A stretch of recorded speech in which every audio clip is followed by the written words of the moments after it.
And so the author, may Allah Ta'ala have mercy upon him, said, وَعَدَمُ التَّسْوِيَةِ بَيْنَ الزَّوْجَاتِ فِي النَّفَقَةِ وَالْمَبِيتِ.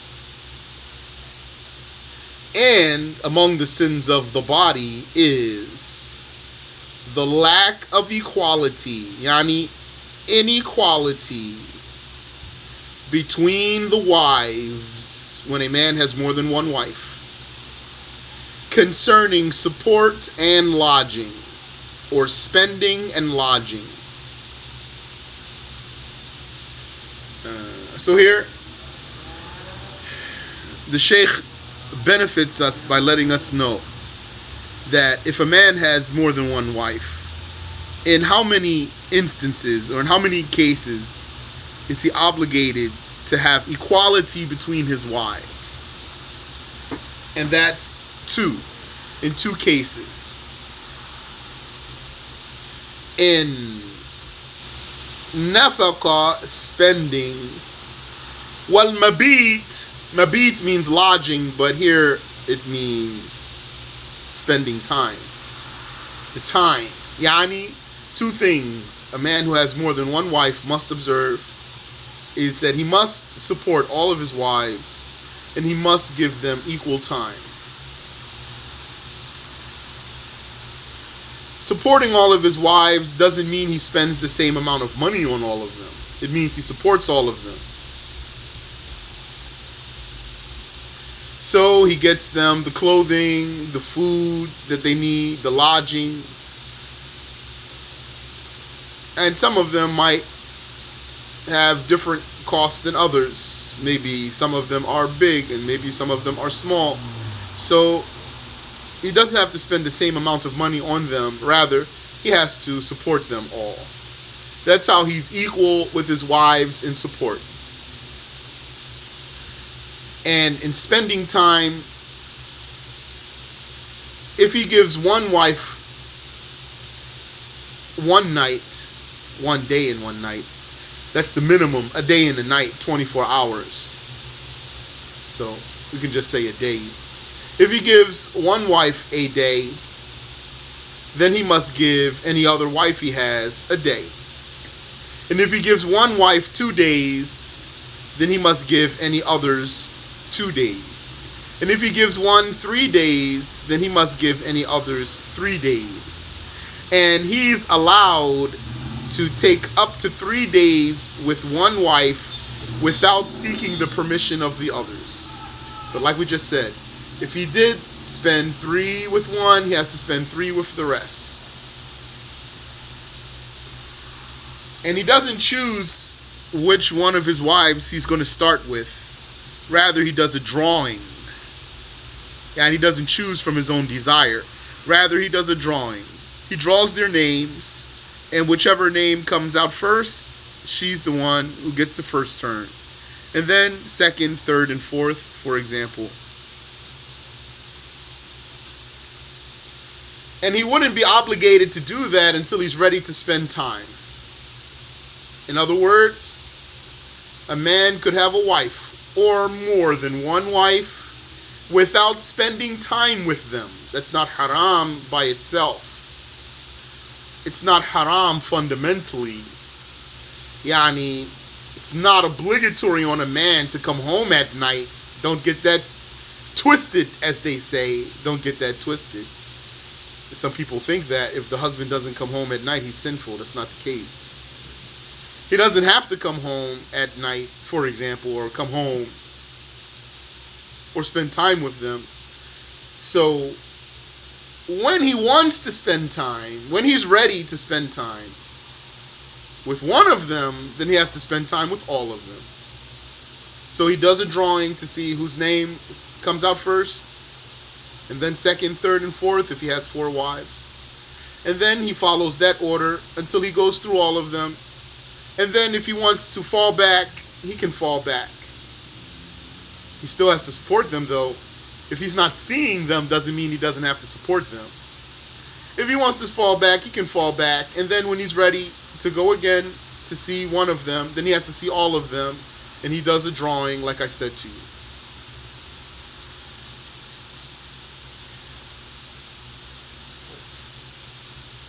Sheikh says, وَأَمَّا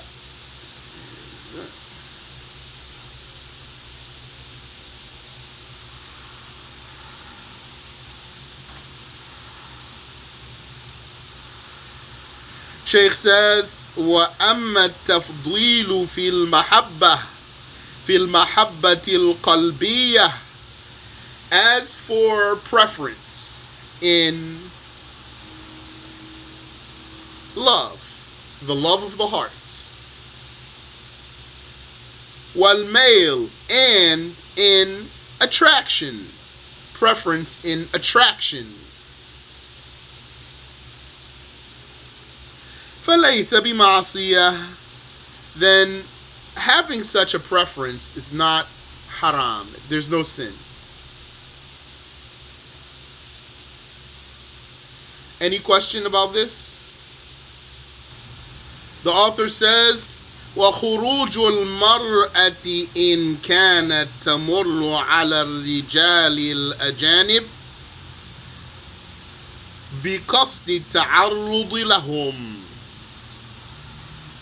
And a woman's going out, if she was passing by the marriageable men with the goal of enticing them.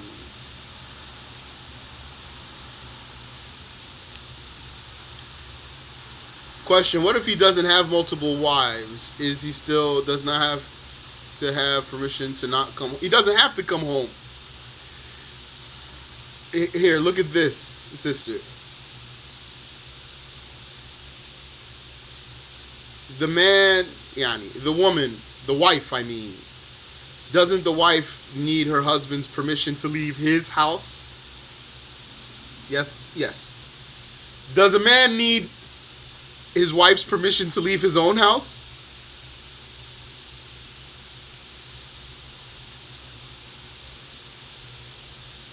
No. Does he need his wife's permission to leave her house? If he was in her house, does he need her permission to leave her house? No, he doesn't. He doesn't need her permission to leave her house.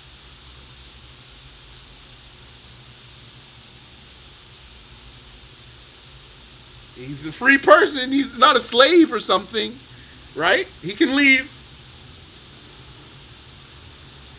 So he doesn't need his wife's permission to leave his own house. He doesn't need his wife's permission to leave her house. So who's going to tell him he has to come back inside the house? Who has the authority and the right to tell the man, get in the house now? I demand of you to get in that house. Nobody has that.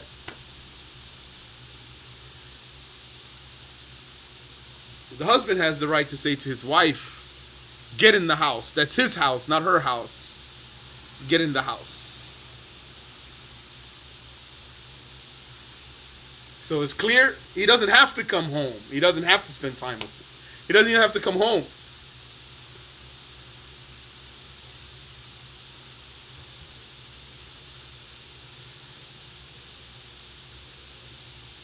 He said, can he say that even if she has her own house?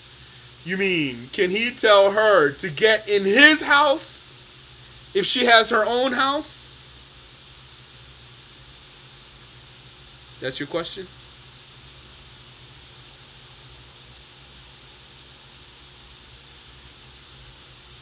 He can't make her go in her own house. No. Because he has no control over any of her property.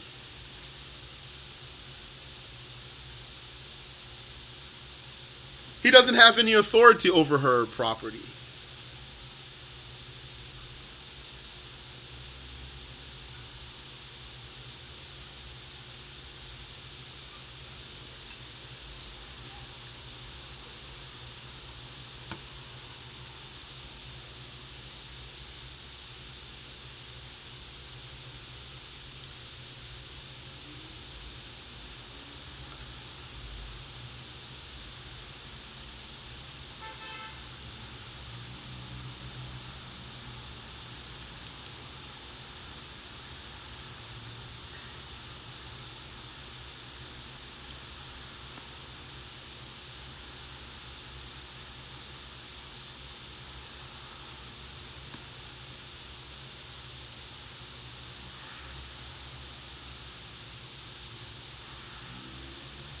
Then the author said, وَخُرُوجُ الْمَرْأَةِ إِنْ كَانَتْ تَمُرُّ عَلَى الرِّجَالِ الْأَجَانِبِ. And the woman's going out. وَخُرُوجُ الْمَرْأَةِ, that's a sin of the body, a woman's going out. Not absolutely, he doesn't mean that. Under what condition? إِنْ كَانَتْ تَمُرُّ عَلَى الرِّجَالِ الْأَجَانِبِ بِقَصْدِ التَّعَرُّضِ لَهُمْ. If her going out was to pass by marriageable men to tempt them. To pass by marriageable men to tempt them. Like she wears perfume. Or she wears attractive clothing. She wants to entice the men. That's haram. Then for her to go out with this goal, that's haram.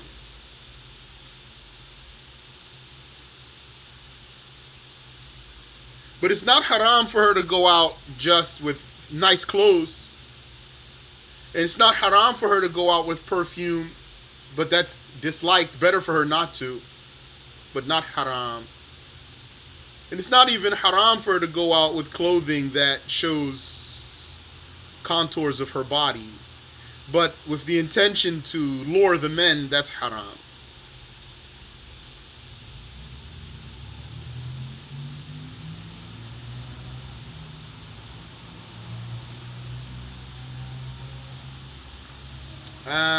Then the author said, وَالسِّحْرُ, magic,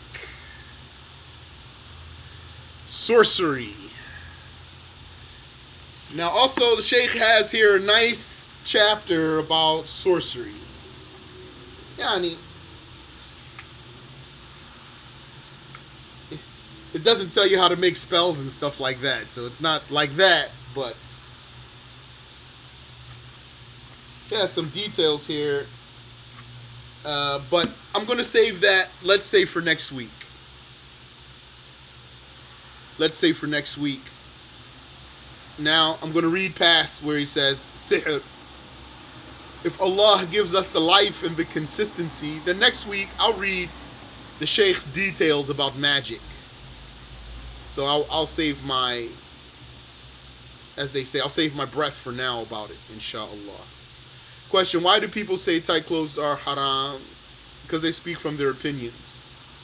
Some people think that the judgment is what they think it should be. Or they think the religious judgment is what crosses their mind. Or they think the religious judgment is something that falls into their hearts. If something were to occur to their hearts, they think this is the right way. It's a delusion.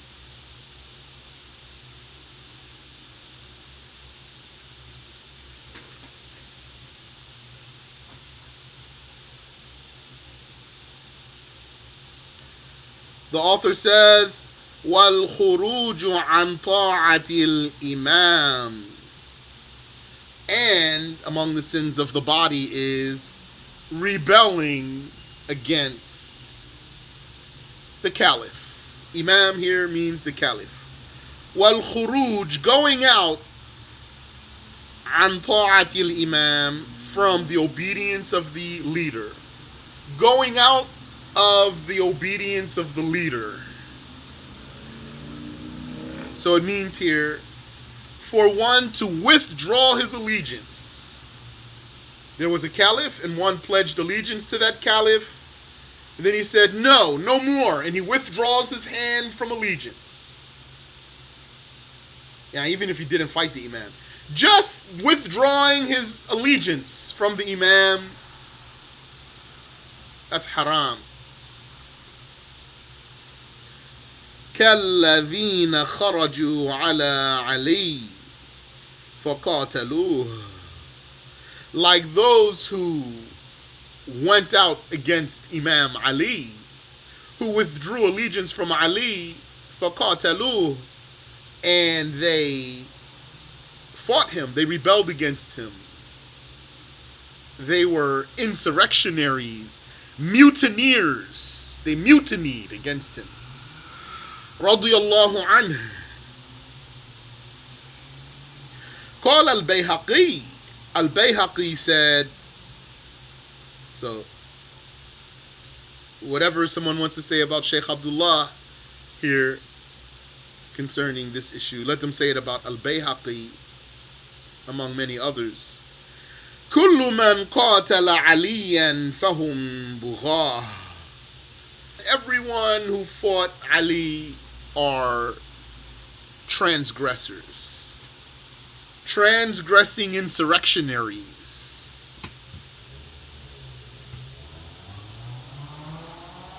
وكذلك قال الشافعي قبله.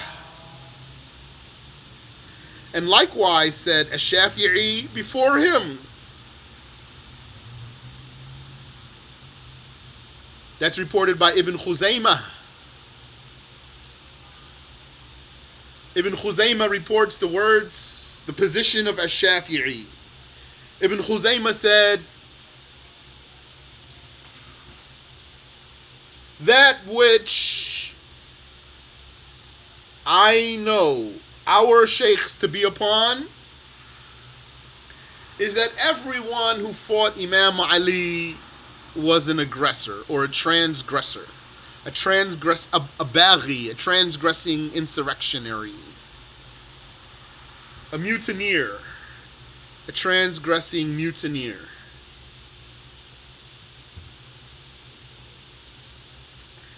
That's what Ibn Khuzaymah said. Al-Bayhaqi reports what Ibn Khuzaymah said.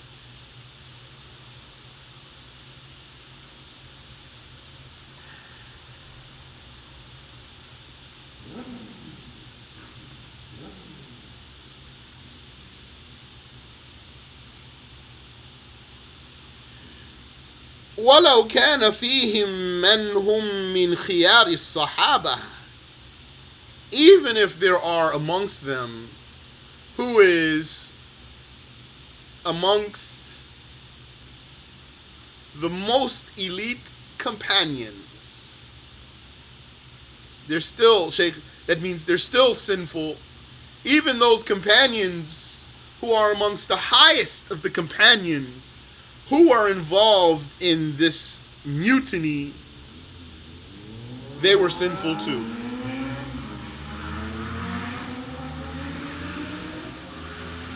لأن الولي لا يستحيل عليه الذنب. Because a saint, a wali, it's not impossible that he might commit a sin.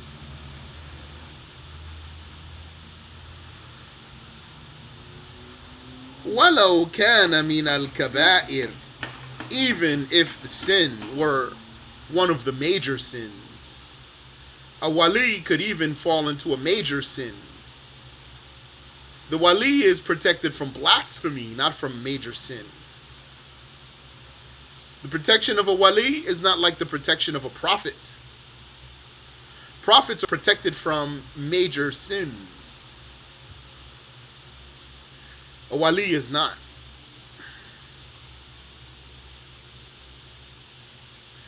But as you know, those high-ranking companions, they repented. Wallahi, until now, I haven't seen any purpose behind saying the wrong judgment in this case, except fighting Sheikh Abdullah and his followers.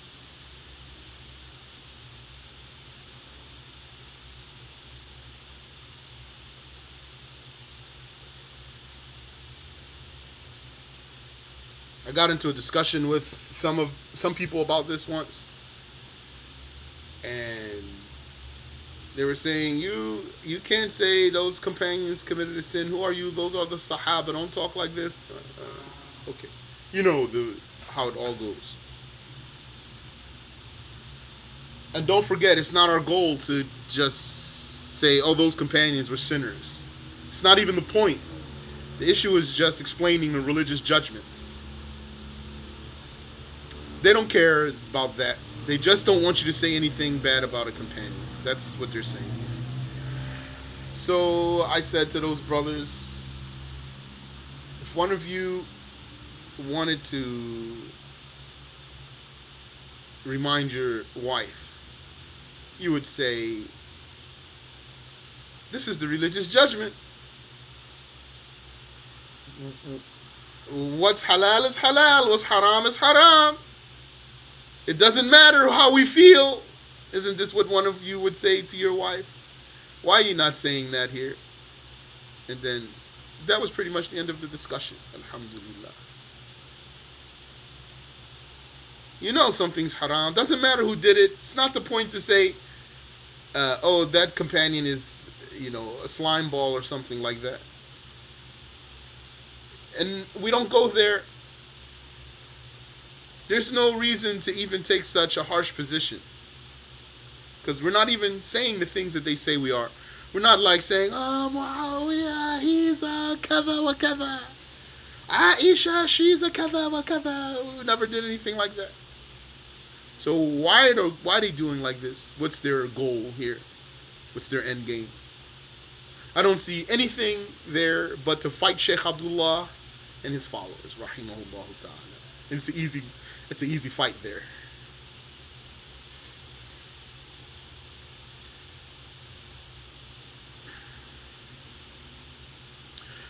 The author says, وَتَوَلِّي عَلَى يَتِيمٍ أَوْ مَسْجِدٍ أَوْ لِقَضَاءٍ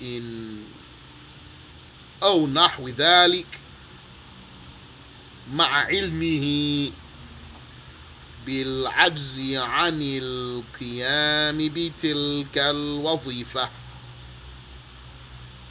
He says, وَتَوَلِّي, taking charge, ala yatim, of an orphan, o masjid, so it means you're going to be what? Like a guardian. O masjid, so it means you're going to be like an imam or an administrator. O, or a bench, that means being a judge. Taking a bench, with the meaning of taking a judge's position. أو نحو ذلك, or the likes of that. مع علمه بالعجز عن القيام بتلك الوظيفة, with one's knowledge of his inability to perform that task. With one's knowledge of his inability to perform that task. So, when you know of yourself that you're unqualified for something, don't take the task. Say, I can't do it. Also, if someone's asking you to be a guardian for a marriage or a witness for a marriage, and you know you're not qualified, don't do it. Say, get someone else to do it. And on the other hand, though, if you are qualified, like, don't be humble here when it comes to helping people get married. And you're so humble that you're not gonna help. I'm not gonna give her away. I'm not gonna be a witness. Not gonna be anything here. And you really are qualified. Don't be like that. So you said here, you know that you don't qualify. So I'll ask you. All right, can you take a job when you know you don't qualify?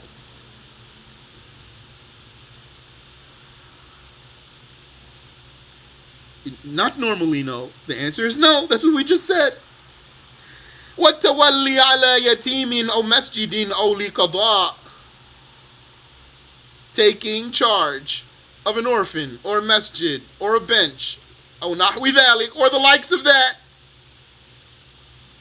مع علمه بالعجز عن القيام بتلك الوظيفة, while one knows that he is unable to perform that task. It's like, Sam, it's like you only want to ask me stuff that I said clearly. It's like you only want to ask me something I said it clearly. You don't want to ask me something that I didn't say clearly. Sheikh says, وَإِيوَاءُ الظَّالِمِ,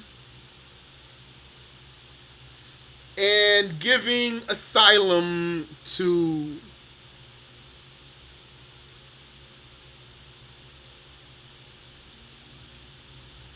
a fugitive. Giving asylum to a fugitive.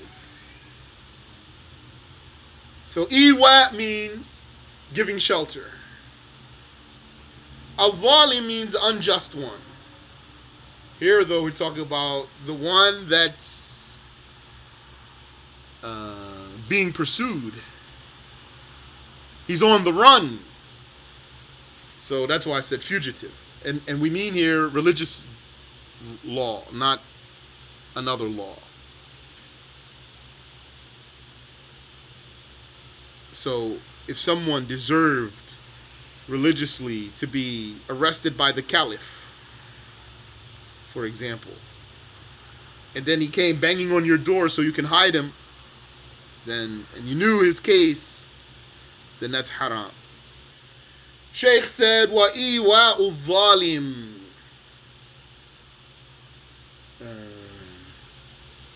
giving asylum to a fugitive, وَمَنْعُهُ مِمَّنْ يُرِيدُ أَخْذَ الْحَقِّ مِنْهِ, and protecting him from who wants to take the right from him. وَمَنْعُهُ, and protecting him, مِمَّنْ يُرِيدُ أَخْذَ الْحَقِّ مِنْهِ, from who wants to take the right from him. Men'uhu, protecting him.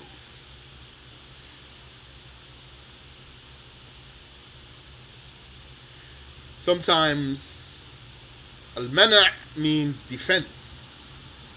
Mana' might come to your mind. Mana' means prevent. Could translate it that way. Preventing him from who wants to take the right from him. So it means here defending him, protecting him.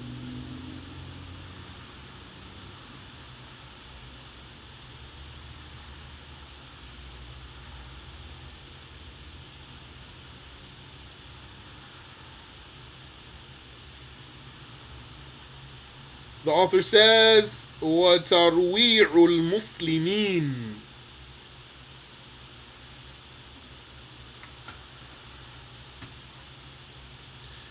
and terrorizing the Muslims. That means frightening them. Like to pull a knife out on the Muslim. That's a major sin. Not though if you're not scaring him, it's not a major sin, it's not haram. Like what? Like if you're training together. So you pulled out your knives or your weapons or whatever, and you're training. So that's not haram.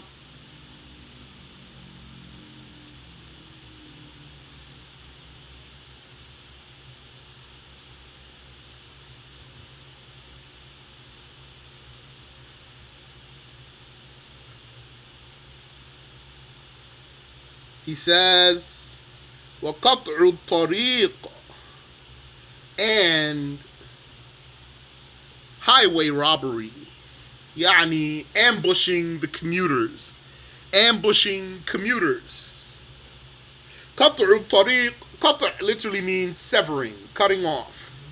At-tariq is the path. So cutting off the path. What does that mean? It means you hop out from behind the boulder and pull out your shotguns, for example. You and your crew. You hop out and you pull out your shotguns. This is a stick up. So that's haram. Those people, they do battle with the caliph. So he fights them. That's part of his job. Part of his task is to fight the ambushers.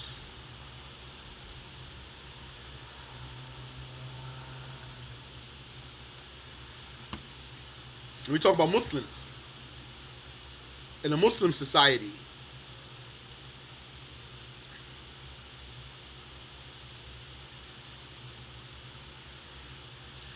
وَيُحَدُّ بِحَسَبِ جِنَايَتِهِ,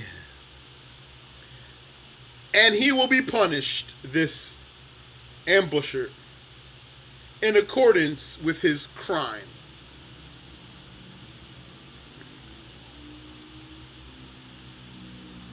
Or in accordance with his assault.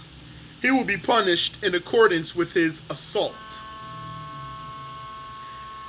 إِمَّا بِتَعْزِيرٍ, either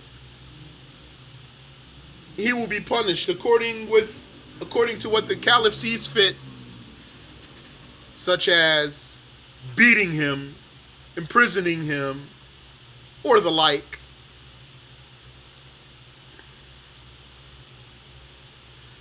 أو بقطع يد ورجل من خلاف, or by severing, amputating his right hand and his left foot.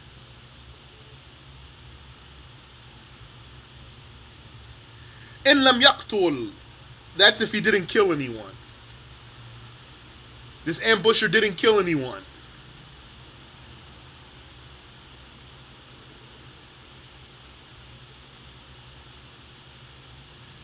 Maybe he only scared people. He cocked his shotgun, but he didn't blast anybody. And he didn't take any money. He didn't kill anyone, he didn't take any money. So the caliph might beat him, or put him in prison, for example, or something that the caliph sees fit. Or he will cut off his right hand and his left foot if he didn't kill, but he stole. He robbed.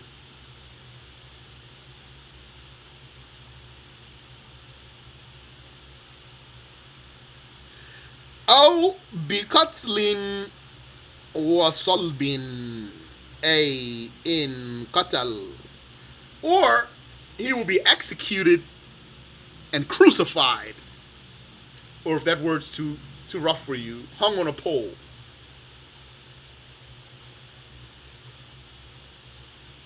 That's if he killed, if he committed homicide. So he blasted somebody with his shotgun, for example, here.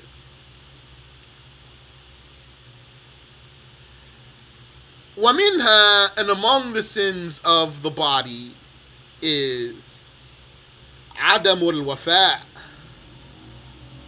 عدم الوفاء بالنذر, not fulfilling the vow. Not fulfilling the vow. Sheikh has something there too for not fulfilling the vow. He has some details there.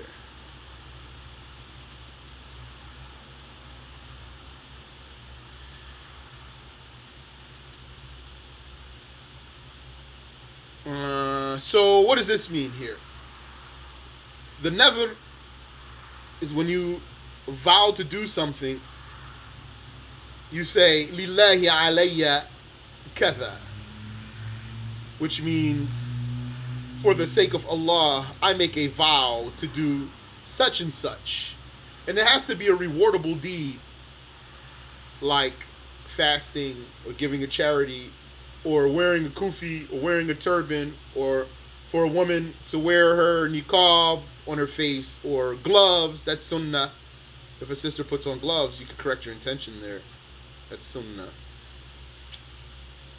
Or anything recommended and rewardable, not obligatory and not haram, not makruh, has to be rewardable.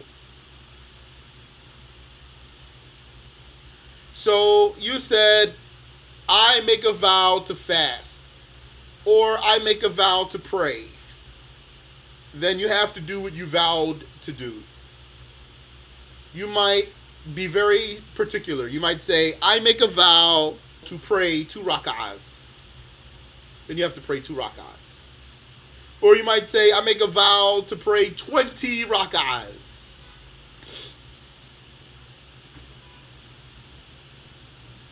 Then you have to pray 20 rak'ahs of sunnah prayers. They become obligatory on you.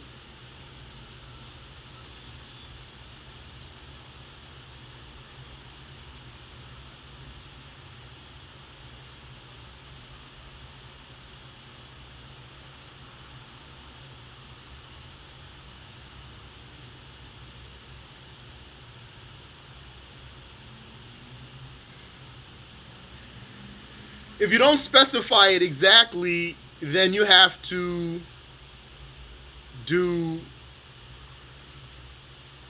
what fulfills the name of whatever you vowed to do. So if you said merely, I make a vow to fast, then you have to fast one day, someday, one day before you die. If you merely said, I make a vow to pray, then you have to pray 2 rak'ahs, for example, one day before you die. Or you said, let's say a woman said, I make a vow to wear my niqab. Then she needs to put the niqab on her face with the intention. She has to make the intention to fulfill the nazar. And then wear it, if, just for a moment, for example. Do what you vowed to do. The minimum of that. So then you just put that on your face for a moment, for example, and then take it off with the intention. You have to put it on with the intention of fulfilling your vow. There's no expiation for that. In fact, there's no way out of it. Once you make such a vow, you can't even reverse it. So you have no option but to do it. There's no expiation.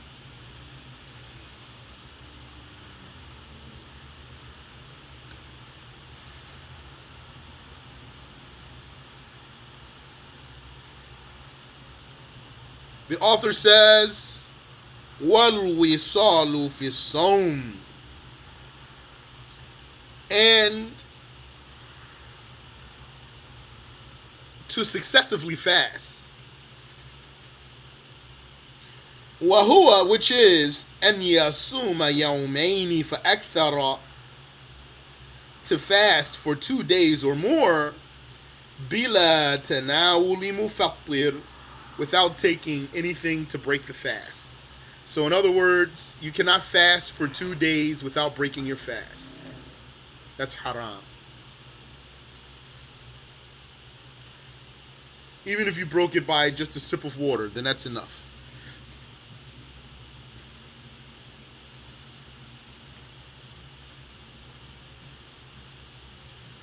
And don't forget that it's sunnah, when you do fast, to break your fast as soon as you're sure that Maghrib is in. It's not recommended, it's not praiseworthy to delay breaking your fast after Maghrib came in. That's from the practice of the exaggerators, of extremists. That's going into the realm of extremism.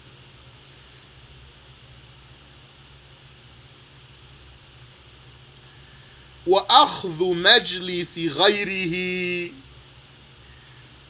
and among the sins of the body is taking someone else's spot or turn. Taking someone else's spot or turn. وَأَخْذُ, and taking majlis, the seat, the place of sitting, غَيْرِهِ, of someone else. That's in a public area, like the masjid, not a private area.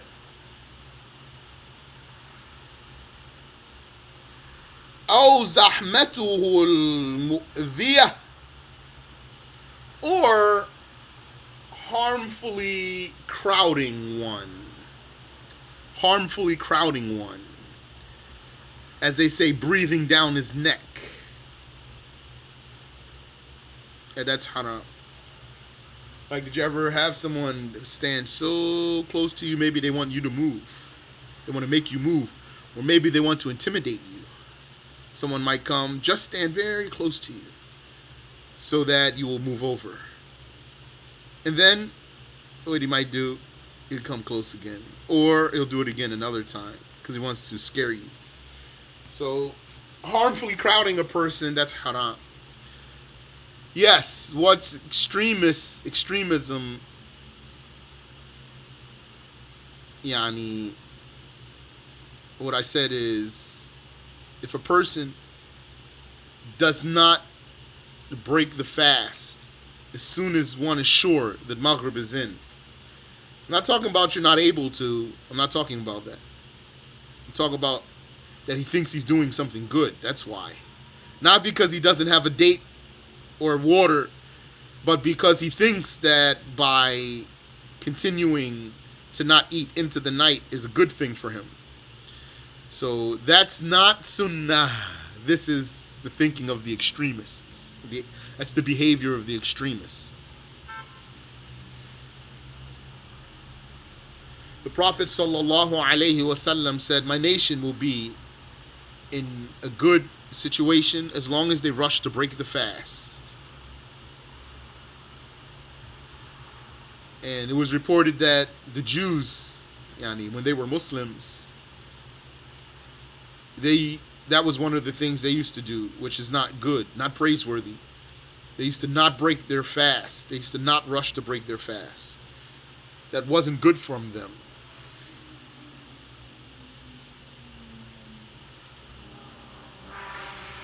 أو زحمته المؤذية, or harmfully crowding one. أو أخذ نوبته, or taking his turn. So I already said that. So I'll repeat. وأخذ مجلس غيره, taking someone else's spot, his seat, taking someone else's seat or his spot, like that includes where you're standing in line. أو زحمته المؤذية, or harmfully crowding one. أو أخذ نوبته, or taking someone's turn. Wallahu a'lam. Let's stop there.